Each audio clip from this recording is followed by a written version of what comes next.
Jadi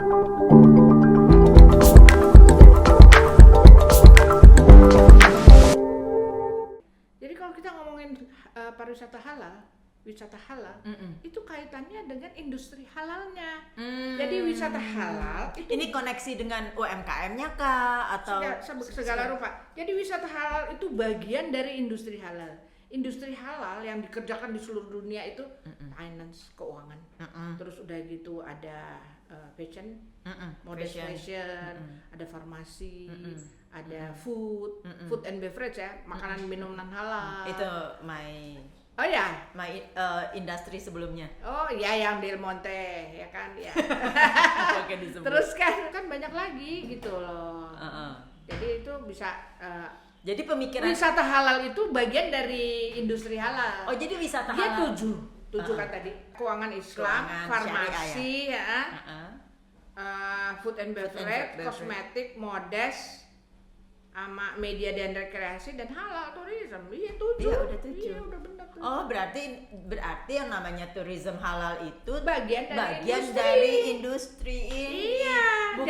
Bukan berdiri sendiri. Jadi seperti maaf ya Bu, kepikirannya begini, seperti misalnya sekarang kan kalau mall atau tempat-tempat shopping nih ceritanya harus ada musola, harus ada tempat ibadah gitu kan. Ternyata tidak seperti itu. Itu terlalu sempit kita ya, terlalu. Iya, itu emang udah bagian dari kesadaran dari pemilik mall untuk bikin karena muslim di Indonesia itu kan 90% lebih ya. Iya, benar. Ya. Terus mau nggak mau kan yang non muslim kan juga ikut di dalam malah yang nomor 1 di dalam hal perdagangan jasa dan barang kan. Betul, jadi kan betul. mereka menyesuaikan. Sebenarnya saya kepengen tahu juga sih Bu, kenapa Ibu membangun ini gitu loh, halal tourism. Aku bilang tadi bahwa halal tourism itu harus diketahui dia adalah bagian dari industri halal ya, udah ngerti capek di situ ya. Nah, halal tourism ini muncul setelah COVID itu sampai tahun 2001 itu pengeluarannya muslim ke luar negeri itu 102 miliar. 102 miliar. Sekarang yang namanya Mastercard Crescent Rating Global Muslim Travel Index atau GMTI ini yang dia membuat ranking ngasih hadiah, ngasih award ya. Dia memperkirakan tahun 2026 itu pengeluaran muslim untuk berwisata 2026 which is tinggal 2 tahun lagi Bu. Ini kita di 2024. Tiba-tiba dia memperkirakannya, enggak tiba-tiba sih, pasti dia ada hitungannya 300 miliar. Dari 102 ke 300 miliar 3 kali lipat. Dihitung kan dari mana tuh Bu? Ya itulah mereka lah yang pasti yang penting-penting begitu loh. Berarti potensinya besar sekali, makanya itu digalakkan. Jadi segala macamnya yang sekarang ini kan juga pemerintah sebenarnya dari tahun lalu sudah mengklaim bahwa bulan Oktober 2024 itu dia memberikan 1 juta sertifikat gratis untuk seluruh UKM Indonesia maupun pabrik maupun apa yang gede kecil semuanya dikasih sertifikat halal gratis, ya diperiksa dulu gitu, tapi gratis loh tanpa biaya. Bagus dong ya. Iya, tapi ternyata tidak memenuhi. Sekarang itu cuma baru berapa? Saya dengar baru 300 yang memanfaatkan. Mungkin Jadi kurang sosialisasi. Nah ini. Itu siapa yang bisa mensosialisasikannya? Teman-teman pers nih sebenarnya yang iya bisa. Sebenarnya kan. Iya kan. Kita saling tunjuk-tunjukkan. Iya dong. Iya, kurang sosialisasi. Sebenarnya kan banyak media-media, apalagi sekarang digital itu kan di TikTok aja Bu, Ibu dengan tiap hari muncul menjelaskan apa ya, not me lah, yang lain lah, yang gede-gede, yang apa, yang udah masih wajahnya masih milenial, Gen Z kan. Nah, biarlah mereka nanti yang ngomong gitu, yang simple ya. Tapi artinya gitu, setelah ngelihat dari perkembangan di pasca Covid, orang-orang itu muslim maupun non muslim itu concernnya kepada kesehatan. Dan kenapa makanan halal yang menjadi konsumsi utama si Muslim, sekarang yang semua ikut agama apapun ya ikut banyak beli produk-produk halal. Wah, meledak lagi tuh. Jadi kalau kita satu untuk makanan aja itu juga wah luar biasa peningkatannya. Terus modest fashion yang fashion Islam juga, ya, Muslim gitu ya. Indonesia kan tetap jadi andalan lah ya, jadi kiblat lah ya gitu loh ya. Karena ya saya juga kan populasinya besar. Saya juga keliling kan ke negara ASEAN yang dia bilang modest fashionnya dia ya jauh lah dari kita, jauh lah ketinggalannya dari kita. Modest fashionnya kita tuh top banget, keren-keren. Desainernya dan muda-muda. Aku nih sebagai pemretnya bisniswisata.co.id mendukung salah satu lembaga di Bandung yang Institute Fashion untuk Muslim gitu loh, ya dengan cara-cara aku lah gitu, saling dukung yang kayak gitu. Makanya kita kalau kita mengembangkan yang wisata halal ini, itu ekosistemnya luar biasa, kuat banget, bondingnya dengan lembaga keuangan syariah aja udah kuat. Orang bisa pergi kalau ada uang segala macam, pokoknya muter aja. Itu skemanya seperti apa, Bu, dalam pikiran waktu aku melanjutkan ini dengan forum dialog pariwisata? Ya karena itu tadi ngelihat dari tren-tren dunia setelah pasca Covid. Jadi aku bilang udah aku mau melanjutkan forum dialog pariwisata yang sudah aku bangun menjadi forum dialog pariwisata halal. Karena masalah halal ini menjadi hal-hal yang sangat krusial di negara kita. Jangan dikira bahwa Islamofobia itu cuma di luar negeri. Enggak, Mbak. Ada juga ya? Di Indonesia. Nih, contoh ketika si Sandiaga Uno menjadi menteri sekarang itu ya. Menteri Pariwisata, Ekonomi dan Kreatif, baru dilantik presiden. Dia langsung mana? Ke Bali. Belum nyampe ke Bali, ada yang udah nulis di Instagram. Jangan coba-coba bawa halal tourism ke Bali, gitu loh. Iya, saya baca itu. Kita nggak sebut orangnya ya, nggak etis kali ya. Mudah-mudahan dia dengar dan dia sadar. Emangnya wisata halal itu mau mengislamkan orang Hindu atau mengislamkan orang-orang yang ada di destinasi? Enggak. Nah, sekarang saya masuk kepada apakah itu halal ya? Halal tourism itu adalah semua konsep perjalanan yang berdasarkan syariah Islam. Destinasinya sih nggak ada yang mau berubah, cuman si destinasi itu kalau bisa tuh ada masjid atau tempat sholat yang bersih, yang orang itu bisa ibadah, dan ini sudah dilakukan oleh semua mall besar ya, yang di Jakarta terutama ya. Nah, di tempat-tempat objek wisata itu harusnya ada itu. Kalau mau mengikuti yang namanya halal tourism is only extended service. Extended service-nya apa? Ya itu tadi, buatlah masjid dengan arah kiblat, dengan semua fasilitasnya di destinasi. Dan juga ada restoran halal, bukan yang ramah Muslim. Sekarang ini kan apa istilahnya, Muslim friendly. Apa bedanya restoran halal sama Muslim friendly? Muslim friendly itu dia friendly untuk Muslim, tidak ada babi, tapi tidak ada sertifikasi. Belum ada sertifikasi halal dari pemerintah daerah di tempat itu. Jadi namanya juga cuma friendly.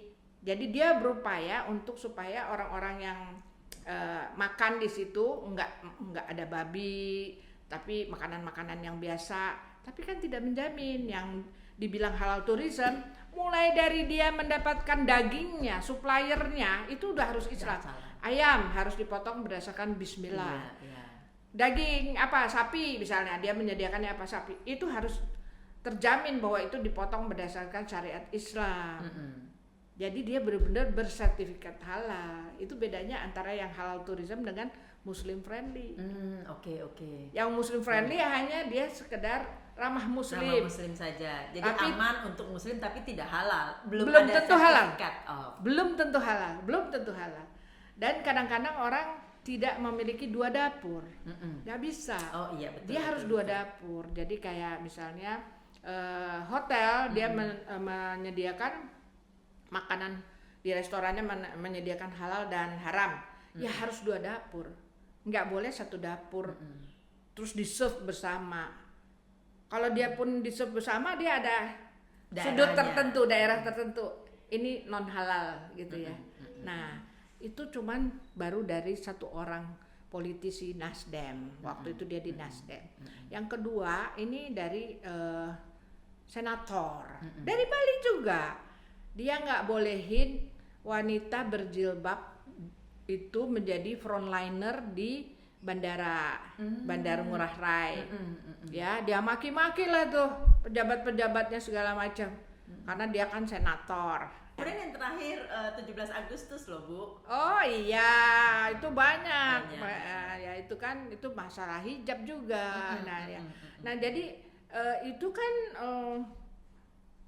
udah pimpinan tertinggi ya. Jadinya ya aku sendiri menilai bahwa ini orang yang tidak mengerti itu dari berbagai lapisan. Dari masyarakat biasa, yang namanya politisi, segala macam kagak ngerti tuh yang namanya tidak hijab, paham nggak betul paham ya. gitu. Ngapain sih ngelarang-larang yang kayak begitu? Itu kan udah syariatnya Islam. Dan di sini juga semua juga 90% Muslim, tapi kita tuh nggak pernah tuh hidup yang jadi kayak apa ya, berantem melulu hanya gara-gara masalah yang agama kan? Nggak ada. Dari dulu. Kan, sebenarnya Indonesia negara kita tuh sebagai negara contoh, ya kan? Iya. Diversity in unity kan sebenarnya. Karena Bhinneka Tunggal Ika, ya kan? Itu kan udah dari zaman leluhur kita malah hidup bisa berdampingan. Kenapa dia terus begitu gitu? Nah, akhirnya tuh makanya sekarang saya lagi bikin buku, Bu. Jadi bukunya itu mengenai sementara sih why halal tourism gitu. Kenapa sih halal tourism? Kenapa sih why? Sebelum bukunya terbit kita cerita dulu di sini why halal tourism. Ya jadi itulah karena ya itu tadi Islamobianya ada itu ternyata di Indonesia. Ya kan yang harusnya dia nggak perlu gitu. Itu baru Bali ya, belum yang di Sumatera Utara, belum yang di Manado, daerah-daerah yang memang non Muslim, daerah timur ya. Tetap ada itu. Orang-orang oknum-oknum yang sok mau cari-cari ya kayak di Inggris inilah sekarang lah sayap kanan yang berusaha memutar balikan fakta segala macam ya, tapi kan akhirnya yang ngebelain siapa? Iya. Ya kan tetangga-tetangganya mereka tetangganya nggak ada yang masuk Islam kok, tapi mereka jagain masjid-masjid di London itu ya untuk supaya nggak dirusuh gitu. Karena saya juga kan sama, saya kan kalau di Indonesia kan minoritas karena saya kan Katolik kan, sama aja tidak merasa itu sebagai satu ancaman atau apa. Iya makanya ya gitu. Jadi di buku itu juga saya coba untuk menjelaskan lah ya kenapa gitu. Pertama tadi kan dia bagian dari industri halal. Kalau orang yang paham kalau dia udah bagian dari industri halal, salah satu ya dari 7 tadi ya 7 sektor si halal tourism itu merupakan suatu potensi yang besar sekali. Tadi kan dia akan tumbuh dengan pengeluaran 300 miliar sebenarnya tahun 2026 yang tinggal 2 tahun lagi gitu loh. Jadi Ibu mencetuskan ini sebenarnya tidak melihat dari segi religinya atau kepercayaannya, tapi dari segi ekosistem ekonomi ya.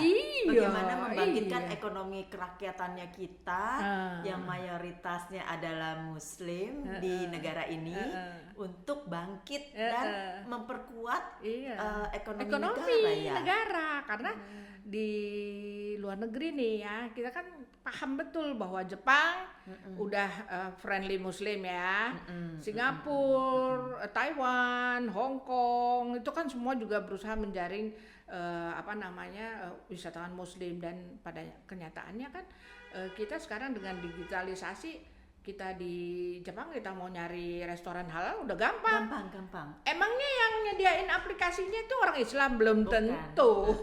Sama seperti di Bangkok kalau Iya, zaman dulu iya. 15-20 tahun yang lalu Iya. susah sekali kan Iya. untuk mencari makanan lah Iya. biasa yang halal. Tapi sekarang di mana-mana jalan kaki di Bangkok Iya. udah banyak yang halal sebenarnya. Banyak makanya ya kayak gitulah.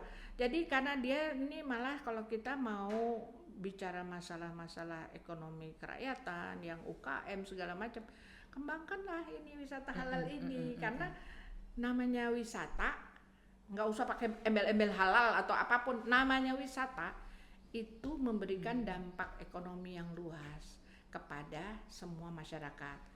Aku mau wisata ke Bali, butuh apa? Tiket penerbangan. Sampai di situ mau naik gokar, butuh gokar. Di tengah perjalanan, di airport, makan, minum, siapa yang dikasih duit? Kan kita mengeluarkan uang, kita dapat makan, kita juga mengeluarkan uang untuk kafe-kafe gitu kan ya. Udah tuh tadi udah nyampe perlu gokar atau grab atau apapun ya, whatever lah ya. Terus udah gitu kita mau kemana lagi? Ke hotel. Ke hotel kan kita udah pesan, bayar, nggak ada yang nggak bayar. Mau pijit, bayar, siapa yang dipanggil? Jadi sebenarnya kita menservis atau memfasilitasi lah bagaimana segala macam bagaimana agar uang ini berputar. Iya. Iya, untuk ekonomi gitu. juga. Lebih kuat. Jadi justru halal tourism ini memperkuat perekonomian. Ibu nanti rencananya ini kan sudah di launching belum? Apanya? Buku? Bukan. Ini kan Ibu kan menulis buku.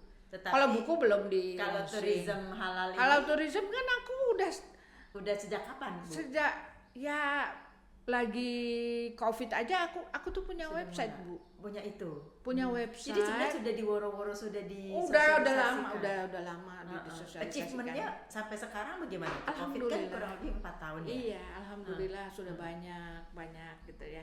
Kan jadi proses saya menjadi pemerhati halal itu kan juga ketika kita di COVID itu kan banyak kehilangan staff saya sendiri juga ya. Betul. Terus karena kita juga nggak mampu apapun, terus saya juga bikin liputan khusus ke Bali. Saya lihat sendiri tuh bagaimana dia jadi kota mati segala macam. Itu untuk ngebiayain aja itu sendiri karena nggak ada yang mau sponsorin gitu loh. Ya Tuhan tuh adil, kalau kita mau dan kita bersungguh-sungguh ya ada aja jalan. Berusaha gitu. Terus ya. Dan saya tuh mulai bikin setiap minggu, yang maksudnya dari website saya sendiri itu edisi Jumat itu adalah edisi halal. Jadi kalau buka www.bisniswisata.co.id hari Jumat insya Allah tuh halal, cerita halal. Dan memang saya tidak konsentrasi ke dalam negeri melulu, lebih banyak ke luar negeri karena pemikirannya orang Indonesia itu jarang ya mau melakukan edukasi untuk diri sendiri aja, kadang-kadang enggak. Jadi saya ngambil seperti bowling gitu ya. Jadi saya ngambil ke depan balik. Iya. Jadi saya banyak ngambil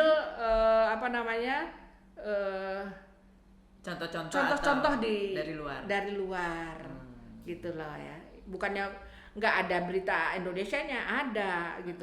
Tapi karena di website kita itu juga kita membuka komentar, kesempatan untuk komentar, baru saya tahu itu 90% pembaca saya itu adalah dari luar negeri.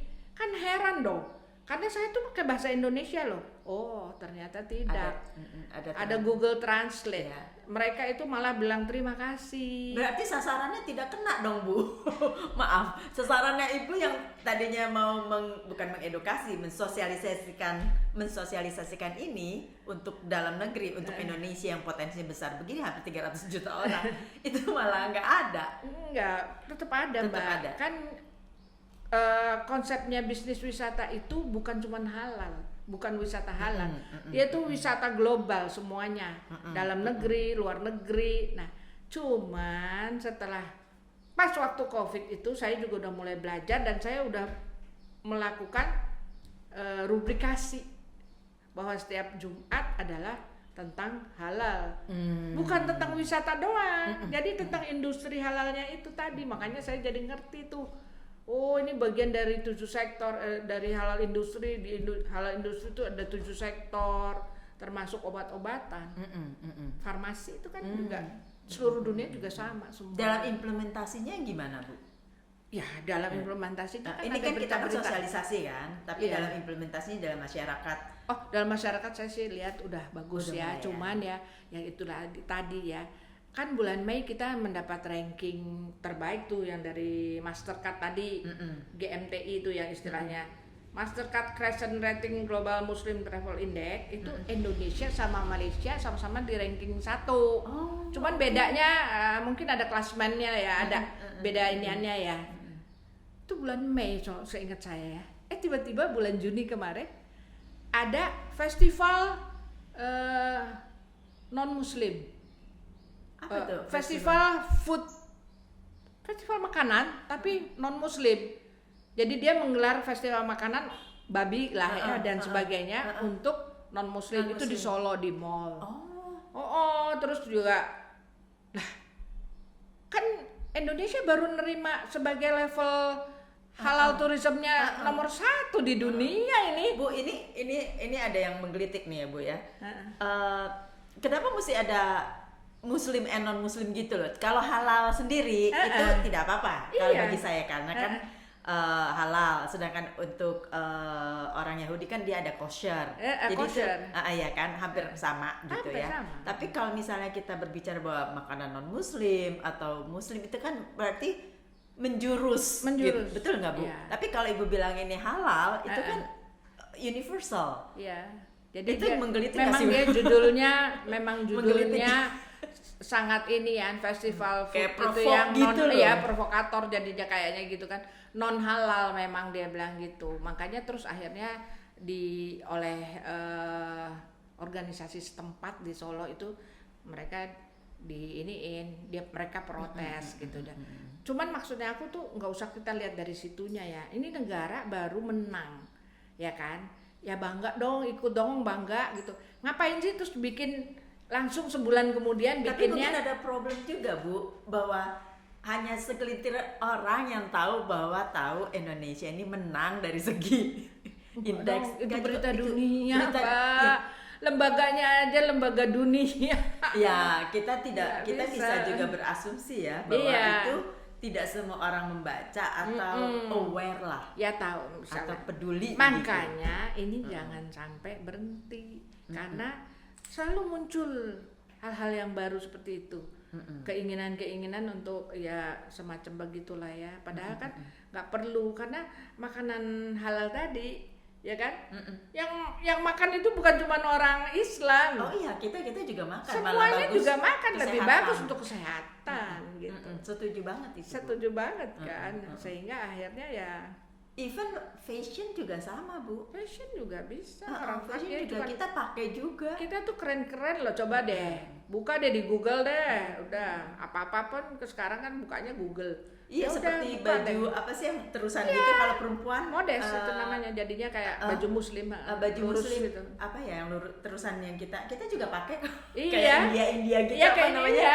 Modest namanya, modest fashion. Itu kita juga beli, kita pakai. Iya. Walaupun mungkin kalau muslim dia memakai baju dalaman gitu ya. Kalau kita enggak, kita kan karena tangan is okay gitu. Iya. Jadi kita juga pakai sebenarnya non muslim. Justru bagus-bagus, Bu. Gitu. Tinggal mempromosikan. Ya, saya nggak tahu, dari tadi saya bicara sosialisasi, promosi, itu kan bagi kita orang awam itu pesannya nggak nyampe. Mungkin gitu. Ya Bisa kan? jadi. Gitu. Nggak nyampe, jadi ide boleh, konsep boleh, kemudian melakukan sesuatu itu bagus kan. Tapi bagaimana itu diturunkan sampai masyarakat mengenal. Jadi tidak terprovok dengan ya namanya politisi kan biasa lah, Bu, seperti itu kan. Nah itu yang moto juga gitu. Bagaimana kedepannya tourism ini halal wisata halal lah yang gampang. Halal lah. Ini akan membumi gitu ya, Bu ya. Jadi tidak hanya di awang-awang, maksudnya tidak hanya jadi konseptor aja, dari sekelompok orang yang memang sangat amat positif.